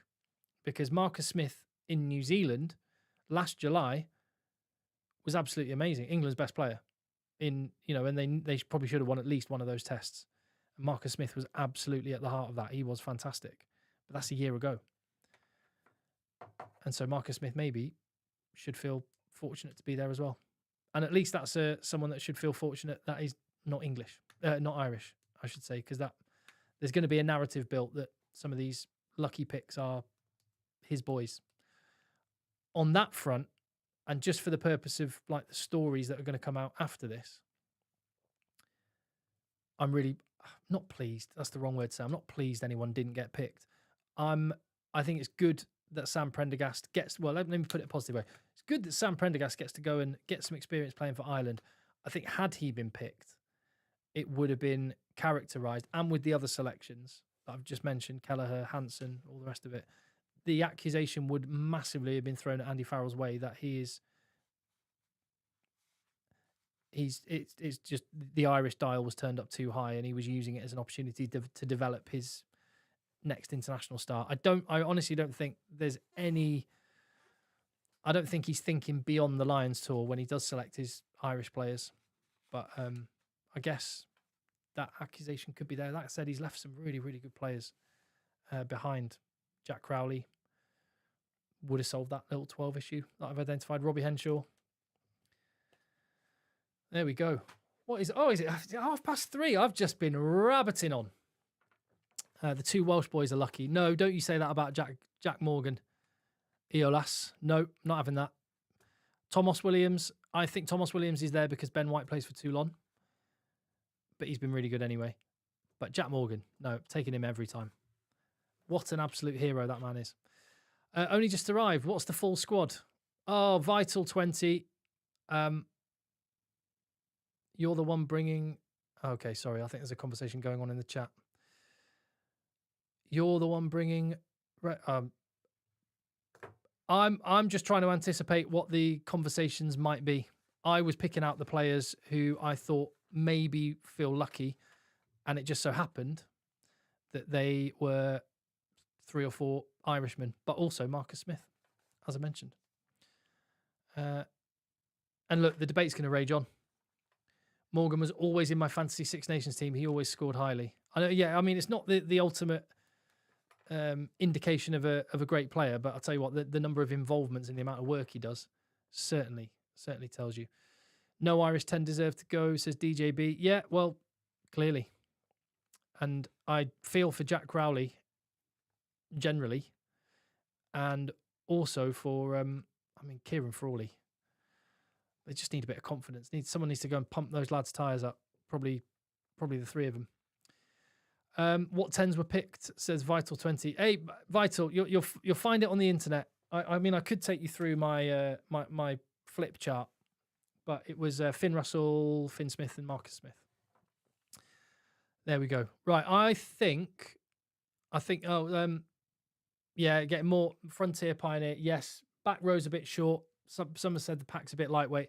Let me just caveat: this is just off the cuff, and I will be changing my mind constantly. All I think about is rugby, and yeah, that's why it's quite fortunate that I can come on here and jabber on with you, which I really, really appreciate. And I'm possibly going to go and do a more regular type of video now on the channel, just kind of breaking down some of my thoughts. After that is, I've had a cup of tea. Going to go and get a brew on. Thank you so much. It's been blooming ages now. This has been a bit of an experiment, if I'm honest. I don't do this very often, but I think I will. And a really good suggestion earlier that some of those instant reactions after games done live, where I can get the thoughts coming in immediately after a game. I'm going to start doing that. Where it is possible. Obviously, can't really be done when I'm at grounds and things, but in this sort of situation, I would absolutely love to do that. Yeah. Okay. Right. Thank you so much. I mean, I appreciate you're one of many people watching right now. But there we go. That was the British and Irish Lions squad selection. Let me just get rid of my high tech technology. Let me move myself over and just say thank you very much. I'd love it if you would just drop a little thumbs up on the video, subscribe if you haven't already, and yeah, make sure you check back in for more videos coming soon as we break down the Lions squad announcement. Awesome. How do I stop this? Oh yeah,